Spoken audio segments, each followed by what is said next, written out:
What's going on, brothers and sisters in Christ? How you doing? Good morning.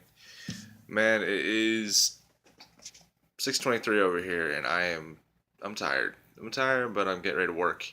Um I just want to put this video up really quick to let you guys know that I feel God has been telling me just to let go of everything. Just let go of everything and to um stop focusing on the negative, stop focusing on the videos that I got sucked into these videos literally for like the past. Ever since I was born again last September, I've been in these videos just nonstop, just rapture, um, end times, sins of the world, things, and just all the negativity, and all those things. And what he's reminding me of is that how does that draw you closer to God, knowing more about the devil? How does that draw you closer to God? How are you going to find his face researching the Illuminati? How are you going to find it researching? It'll suck you into doctrines that might not even be real or true. I'm not saying that all those conspiracies are not true because I believe a lot of them are, but it doesn't edify you. It edifies you to an extent of yes, you know. But Jesus said that the children are the greatest in the kingdom of heaven because children they don't they don't have to have a mountain of evidence. They don't have to have they don't have to have proof. They don't have to have things seen before them. They don't need signs and wonders. As Jesus says, a wicked generation demands signs and wonders, but they shall get none. Um, they don't need it. They just believe it. You tell a kid something and he trusts you, that's it. He doesn't question it anymore. He says, okay. And it'll be that. And that's it. That's why he said, greatest are they. They don't need to study all about satanic rituals and who's doing what and what's doing what. We know what they're doing. We know we're in the end times. So we obviously know the devil's rising up. We know the enemy's rising up. And I understand, yes, we want to warn as many people as possible, but I didn't get saved through watching Illuminati videos. I got saved from crying out to God. That was it. And for all the people that are wrapped into those videos, think about it for a second. If you're worried about what they're doing, how much trust do you truthfully have in God? How much do you truthfully trust Him if you're actually worried about what's happening next or what's going to come? And we're all freaking out about martial law, we're freaking out about this. If you trust in Him, then you trust in Him. When Moses went to the Red Sea, I'm sure a lot of them were afraid of drowning. But when God told him to walk through, how many people were so afraid that when they were going through it, they thought they were going to drown, or they thought they were going to drown, but the mindset was I'm going to drown rather than I'm going to make it through.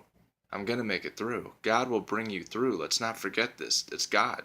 He is the creator of heaven and earth. He's the Alpha and the Omega. He's the beginning and the end. He's the Almighty. Do you think that He's going to just let you go through things? And yes, He said that some people will be killed for the faith. But even still, if you have to die for your faith, then that's great. Because you'll receive the crown of life immediately, and that's all. And it'll all be over. The peace will come to you. You'll be fine. You will be fine. And I know God will keep you, and He'll keep you through it, and He'll get you through it. Or when Peter was walking on the water, and he said, keep your eyes on Jesus, keep your eyes on me. And he said, just come to me. And he kept his eyes, as he was keeping his eyes on Jesus, he was walking across the water, and then he looked down because he started worrying about, well, what happens if I fall in? And sure enough, he fell in. And what did Jesus say to him? Oh, ye have little faith. If you'd just kept your eyes on Him the whole time, everything would have been fine. And God has been teaching me this about trust because I was a very prideful person my whole life and very arrogant. I relate to Peter a lot because he's just this big, it's just big. Show me, right? Show me. Um, and God has been telling me that lately, that if you just trust me, everything goes well. Everything goes well. So I want to tell you guys something. I'll just tell you a little quick tidbit of what trust in God truthfully means and what had happened for me when I trusted in God. I was working for a company. It was a security company, and I was doing sales, like phone sales. I guess you can call it that. It was more like consultations, and I was doing scheduling, and it was just this big office job, and it was just a lot of work and a big headache. And I kept feeling God was telling me to leave because it was turning me cynical. It was making me into a bitter person. And I was happy. I was comfortable with where I was at, and I was like, I don't want to leave, but are you sure this is what you want me to do? And then after I got that attack, that you guys seen that video where I told you I got attacked. After I got that attack, that day I went into work, and I asked him, um, I was like, Lord, if you don't want me to be here, I just said this prayer real quick. I said, Lord, if you don't want me to be here, just have my boss call me in the next 10 minutes, and I will put in my 2 weeks notice. And keep in mind, my boss doesn't call me. She never calls me, and when she does, it's like very few and far between. It's like days, and it's usually at the end of the day she'll call me, say something, but it's never about anything. I said, have her call me in 10 minutes. 1 minute later, my phone rings, and there she is, and she called. And immediately the fear started rising up because I believe the demons were saying, "Don't do it, don't do it, don't do it." And the fear starts rising up, and I said, I need to talk to you. I take her into the room, or we go into the room, we have a conference, and I say, look, I'm leaving. I'm putting in my 2 weeks notice. And for that 2 weeks, everybody was coming up to me. What are you going to do? What are you going to do? Where are you going to go? And I was like, I feel like I'm being led to ministry. That's what I said I was going to do. I really didn't know. And my family, same thing. What are you going to do? What are you going to do for money? What's going to happen? What are you going to do? And I was like, I really don't know. And then a week later, or actually a couple days later, I got a job working with my brother-in-law. We were going to do remodeling apartments and doing like painting and all sorts of things. And I remember sitting in that apartment working with him thinking, I'm going to be painting. I like painting. Painting's fun. I wish I could just do this. And like a day after that, my brother-in-law decided I'm not gonna do this job anymore. So we're not gonna work here anymore. So immediately I was out of work again. And again, there goes my family. What are you gonna do? The devil does that. The devil will use people to do that. What are you gonna do now? And I said, you know what? God has a plan. I feel like God led me out of here. God has a plan. He has a plan. I don't know what it is. I don't know what it looks like. I just know he has one. And I just have to trust that it's going to be better than what I could see. You have to remember that you cannot see uh, you can't see anything compared to what he could see. Your ways are not his ways. Your thoughts are not his thoughts. You can't.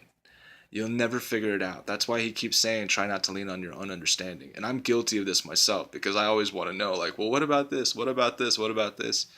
But just like little children, they don't ask questions. They ask questions because they want to know things, but they don't ask questions to determine whether or not they should trust you. They trust you. They know that you'll feed them. They know that you'll give them food. They know that you'll take care of them. They know that you'll clothe them. And that's why Jesus said, become as little children. Become as little children and just trust in me, and I promise you that it'll all go through. Don't worry about it. You'll be fine. Everything will be fine. So a week later after that, I'm getting my house painted. We're getting our house painted because we're remodeling the whole house. And the guy walks in, and I'm sitting in the chair because I let him in. I'm just watching him paint.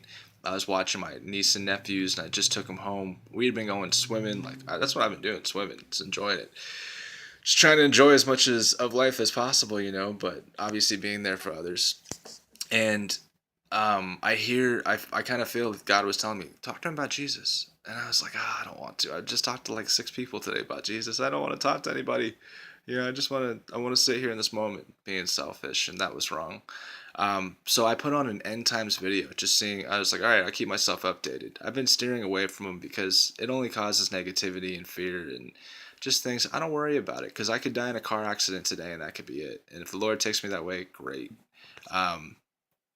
So anyways, I put on the end times video, and the guy starts, the guy starts talking. He's like, oh yeah?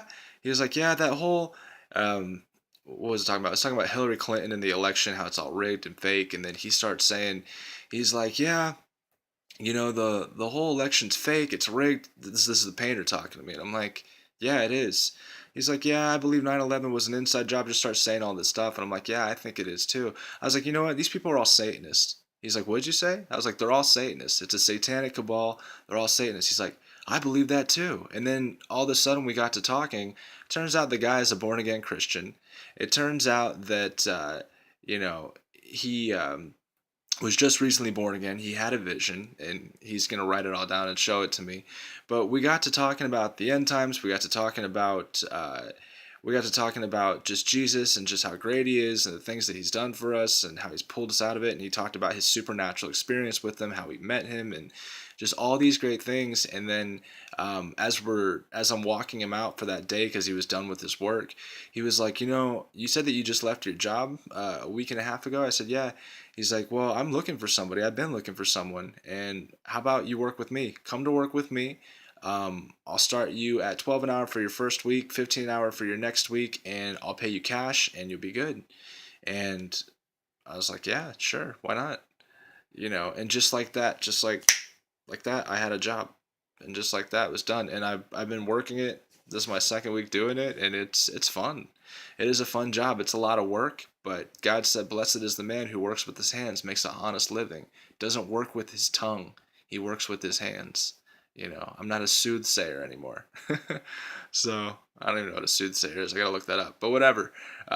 Point is that you know it's good and it's peaceful, and now I get to draw closer to the Lord. I get to watch more of the Bible and just get in the Word and pray more, and my time is now more focused on Him, and I believe that's exactly what He wanted. And when you trust Him, He will make it happen. You just have to surrender, full surrender. And I'm still working on it, but we don't have much time left, so I felt compelled to say this. All right, love you guys. Have a great day. God bless.